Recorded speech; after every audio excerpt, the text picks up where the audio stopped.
আপোনালোকে সকলো কথা গম পাইছে। আমাৰ অলৰেডি 11 দিনত আমি 11 দিন আমাৰ এছেম্বলি হৈ গ'ল।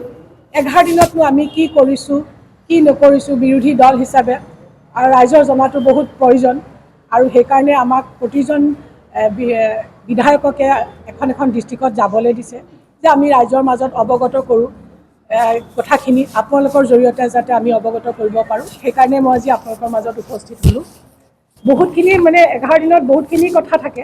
গোটেই কথাখিনি আপোনালোকক এতিয়া গ'লে 3-4 ঘণ্টা লাগি যাব। মই সেইকাৰণে মানে নোট কৰি আনিছোঁ। মই খালি আপোনালোকক কথাখিনি কম আৰু মই দিও দিছোঁ আপোনালোকক কপি আৰু কিবা শেষত কিবা থাকিলে আপোনালোকে মোক সুধিব পাৰে।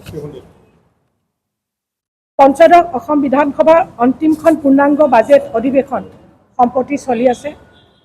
এই অধিৱেশনত কংগ্ৰেছ বিধায়িনী দলৰ সদস্যসকলে ৰাজ্যখনৰ জনজীৱনৰ মৌলিক সমস্যাৱলী বিধানসভাৰ মজিয়াত তুলি ধৰাৰ ক্ষেত্ৰত যি সৰ্বাত্মক আত্মনিয়োগ কৰিছে, গণতান্ত্ৰিক ব্যৱস্থাত শাসক বিৰোধী দুয়োটা পক্ষৰে নিৰ্বাচিত জনপ্ৰতিনিধিসকলক ৰাইজে তেওঁলোকৰ মৌলিক সমস্যাৱলী তুলি ধৰিবলৈ আইনসভালৈ নিৰ্বাচিত কৰি পঠায়। শাসকীয় পক্ষৰ দায়িত্ব হ'ল জনগণৰ সমস্যা সমাধান কৰা আৰু বিৰোধীৰ দায়িত্বত থকা জনগণৰ মৌলিক তথা জ্বলন্ত সমস্যাৱলী শাসকীয় পক্ষৰ দৃষ্টিগোচৰ কৰা। আমি বিৰোধী দল হিচাপে যি দায়িত্ব পালন কৰিলোঁ সেয়া জনগণৰ দৃষ্টিগোচৰ কৰাটো জৰুৰী বুলি অনুভৱ কৰিছোঁ। মই প্ৰত্যেক দিনৰ দিন ৱাইজ মই কৈ যাম। আমাৰ বিধানসভা এইবাৰ আমাৰ বিধানসভা 17 ফেব্ৰুৱাৰীত আৰম্ভ হৈছিলে। প্ৰথম দিন আছিলে সেইদিনাখন। পঞ্চদশ অসম বিধানসভাৰ অন্তিমখন পূৰ্ণাংগ বাজেট অধিৱেশনখন 17 ফেব্ৰুৱাৰী 2025 তাৰিখে কোকৰাঝাৰত এদিনীয়া কাৰ্যসূচীৰ মাজেৰে আৰম্ভ হয়। আৰম্ভণিৰ দিনাই বিধানসভাৰ অধ্যক্ষৰ উদ্যোগত ষষ্ঠ অনুসূচীভুক্ত স্বায়ত্তশাসিত পৰিষদৰ এলেকাৰ অৰ্থ সামাজিক অৱস্থা সম্পৰ্কে এক বিশেষ আলোচনা অনুষ্ঠিত হৈছিলে। বিৰোধীৰ যুক্তিপূৰ্ণ বক্তব্য খণ্ডন কৰিবলৈ মুখ্যমন্ত্ৰীয়ে ষষ্ঠ অনুসূচীভুক্ত এলেকা কেন্দ্ৰীয় চৰকাৰে কোনো পুঁজি যোগান নধৰা বুলি এক অসত্য বক্তব্য দাঙি ধৰিছিলে। বিধানসভাৰ বিৰোধী দলপতি দেৱব্ৰত শইকীয়াই এই বিষয়ে পিছলৈ মুখ্যমন্ত্ৰীৰ বিৰুদ্ধে বিশেষাধিকাৰ ভংগৰ প্ৰস্তাৱ উত্থাপন কৰিবলৈ এক জাননী দাখিল কৰি প্ৰস্তাৱটো বিধানসভাত গৃহীত কৰাবলৈ জোৰ দিয়ে যদিও বিধানসভাৰ অধ্যক্ষই প্ৰস্তাৱটো অগ্ৰাহ্য কৰে। 19 ফেব্ৰুৱাৰী দ্বিতীয় দিন।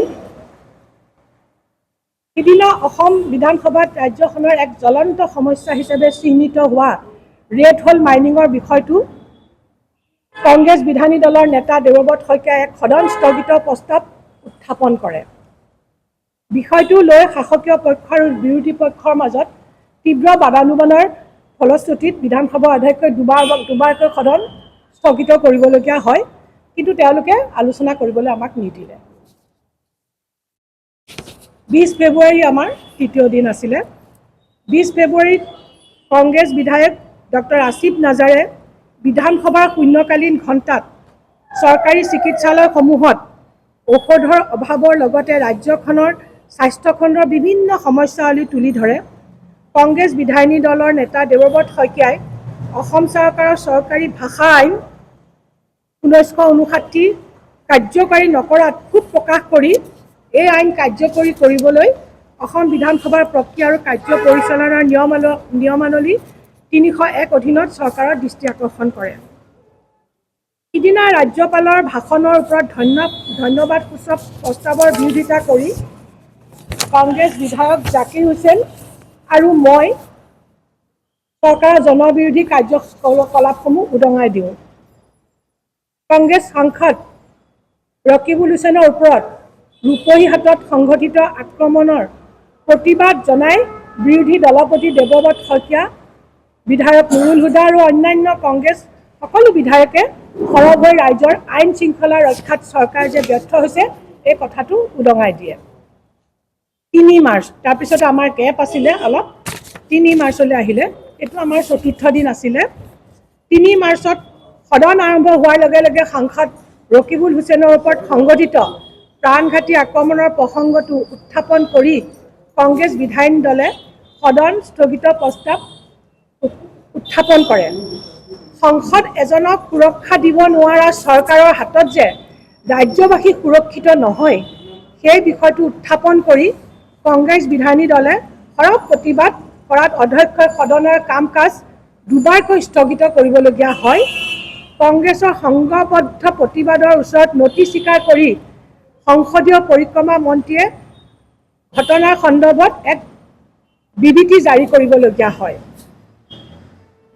সেই একেদিনাই ৩০০ অধীনত ৰাজ্যজুৰি কৃষকলৈ শস্য বীজ যোগানৰ ক্ষেত্ৰত চলি থকা অনিয়মৰ বিষয়ে চৰকাৰৰ দৃষ্টিগোচৰ কৰা হয়।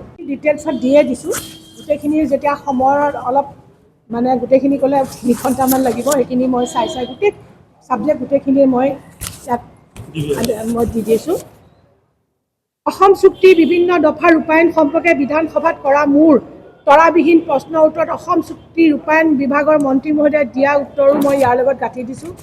গুজৰাটৰ বন তৰালে অসমৰ জীৱ জন্তু লৈ যোৱা সম্পৰ্কে পৰিৱেশ আৰু বন বিভাগৰ মন্ত্ৰী মহোদয়ে উত্তৰত কয়, গুৱাহাটীৰ চিৰিয়াখানা আৰু অসমৰ অন্য প্ৰান্তৰ পৰা কোনো জীৱ জন্তু বন তৰালৈ লৈ যোৱা নাই। বিভাগীয় মন্ত্ৰী মহোদয়ৰ উত্তৰত আমি সন্তুষ্ট হ'ব পৰা নাই। আপোনালোকে নিজেই বিভিন্ন বাতৰি কাকতত দিছে। মই এইখিনি শেষ হৈ আছে, তাৰপিছত আপোনালোকৰ সুধিবলগীয়াখিনি আপোনালোকে সুধিব পাৰিব। যিখিনি বনতাৰলৈ তেওঁলোকে কৈছে যে কোনো জীৱ জন্তু বনতাৰলৈ যোৱা নাই, এই প্ৰশ্নৰ উত্তৰত আমি সন্তুষ্ট হ'ব পৰা নাই। সকলোৱে জানে তেওঁলোকে কি কৰি আছে, কাৰণ কেইবাবাৰো নিশা জীৱ জন্তু লৈ তাক চিৰিয়াখানাৰ পৰা উলিয়াই নিয়া ৰাইজে নিশা পহৰা দিবলগীয়া হৈছিলে। শেষত মই এইখিনিয়ে কওঁ যে মোৰ প্ৰশ্ন মন্ত্ৰী মহোদয়ে উত্তৰ সঠিকভাৱে দিবই নোৱাৰিলে। গতিকে চালে বাৰে কোবাই পেলাই প্ৰশ্নৰ উত্তৰবোৰ দিয়ে বিধানসভাত, তেওঁলোকে আচল কথাটো ঢাকি পেলাই তেওঁলোকে তেনেকৈ দিয়ে। এইখিনিয়ে মই আজি ক'লোঁ। গোটেই কথাখিনি ইয়াত গোটেই ডিটেইলছত এই গোটেইখিনি আছে। আৰু আপোনালোকৰ মানে যিখিনি গভৰ্ণমেণ্ট অৰ্ডাৰ ৰেড হিল মাইনিঙৰ ওপৰত কেনেকৈ SOP কৰিছিলে গোটেইখিনি বস্তু মই আপোনালোকক জনাইছোঁ। এইখিনিয়ে মই ক'লোঁ। যিহেতু আমাৰ বিধানসভা আমাৰ বাজেট অধিৱেশন এতিয়াও শেষ হোৱা নাই, আমি 11 দিন অতিক্ৰম কৰিলোঁ। বাকীকেইদিন আমাৰ কৰিবলৈ আছে। আকৌ 21 তাৰিখৰ পৰা পুনৰ হ'ব। আমি এইখিনি কথা ৰাইজক অৱগত নকৰিলে আমাৰ অসুবিধা হ'ব, কাৰণ মাজে মাজে শুনিবলৈ পোৱা যায় যে আমি বিৰোধীসকলে আমি গুৰুত্বপূৰ্ণ ভূমিকা গ্ৰহণ কৰা নাই, এনেকুৱা কিছুমান প্ৰচাৰ কৰে, কিছুমান প্ৰচাৰ কৰি থাকে, তেওঁলোকেই প্ৰচাৰ কৰে। গতিকে আমি আপোনালোকৰ জৰিয়তে ৰাইজৰ মাজত আমি এইটোৱে ক'ব খোজোঁ যে আমিও যে বিৰোধী হৈ আমি চৰকাৰক থকা সৰকা কৰিছোঁ, আমি সমালোচনা কৰিছোঁ, আমি তেওঁলোকৰ ভুল ভ্ৰান্তিখিনি উদঙাই দিছোঁ এইবাৰ বিধানসভাত এই বাজেট অধিৱেশনত। এইখিনি যাতে ৰাজ্যৰ মাজলৈ যায়, এইখিনি ক'বৰ কাৰণে আজি আপোনালোকৰ মাজত উপস্থিত হ'লোঁ। নাই, এইখিনি শেষ কৰিলোঁ। মই নাই সেইটোৱে কৈছোঁ।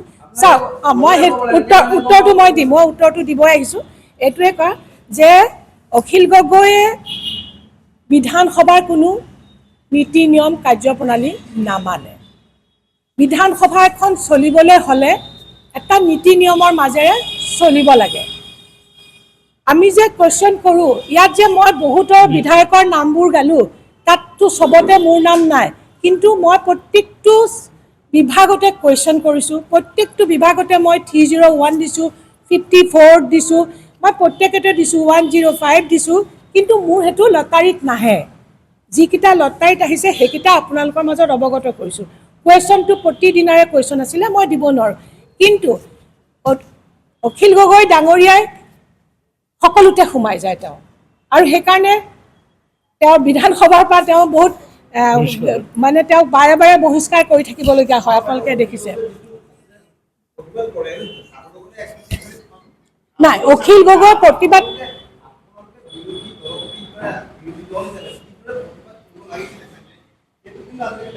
নাই, সেইটো চাওক, সেইটো আমি নিষ্ক্ৰিয় বুলি নক'ব। মই সেইকাৰণে আজি যে আপোনালোকৰ এখন গোটেইখন মই পঢ়ি দিছোঁ। আমি কি কৰিলোঁ, আমি ৰুল ব্ৰেক কৰিব নোৱাৰোঁ। আমি বিৰোধী দল, মই কৈছোঁ আমি বিৰোধী দল, আমি ৰুল ব্ৰেক কৰিব নোৱাৰোঁ। অখিল গগৈয়ে যিকোনো মেটাৰতে, যিহেতু তেওঁ ছিংগুল মেন বিধানসভাত, তেওঁ জাপ মাৰি পেলাই তেওঁ সোমাই যায় আৰু তেওঁ সদায় মিডিয়াৰ ওচৰত তেওঁ নিজকে দেখুৱাবৰ কাৰণে যায়। আমাৰ কথা নহয়, আমাৰ সত্যটো আমি উপস্থাপন কৰিব লাগে বিধানসভাত, কিন্তু মিডিয়াৰ আকৰ্ষণ কৰিবৰ কাৰণে আমি ৰুল ব্ৰেক কৰিব নোৱাৰোঁ বিধানসভাত। কিছুমান নীতি নিয়মেৰে বিধানসভা চলে, সেইখিনি লিখিত হিচাপে দিয়া হৈছে।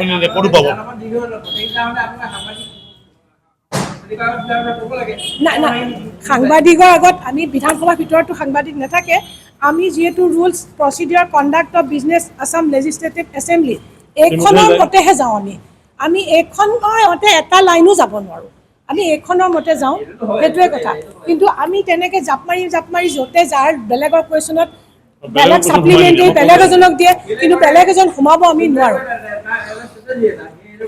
তেখেতে তেনেকুৱা কৰে, তো আমি কৰিব অসুবিধা, আমাৰ অসুবিধা।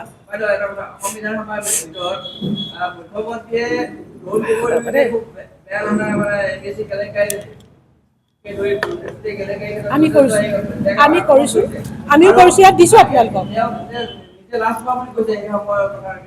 নাই চাওক, অখিল গগৈ হ'ল অখিল গগৈ আমাৰ কংগ্ৰেছ দলৰ নহয়। গতিকে আমি ৰুল মতে যি কৰিব লাগে আমি কৰিছোঁ, আমি ৰুলৰ বাহিৰত যাব নোৱাৰোঁ। আৰু তেখেতৰ দল বেলেগ, আমাৰ দল বেলেগ, গতিকে তেখেতে কি কৰিছে সেইটো আমাৰ লুকআউট নহয়। যিকোনো খবৰৰ বাবে যোগাযোগ কৰক 7099017330 লগতে 7099017110 নম্বৰত।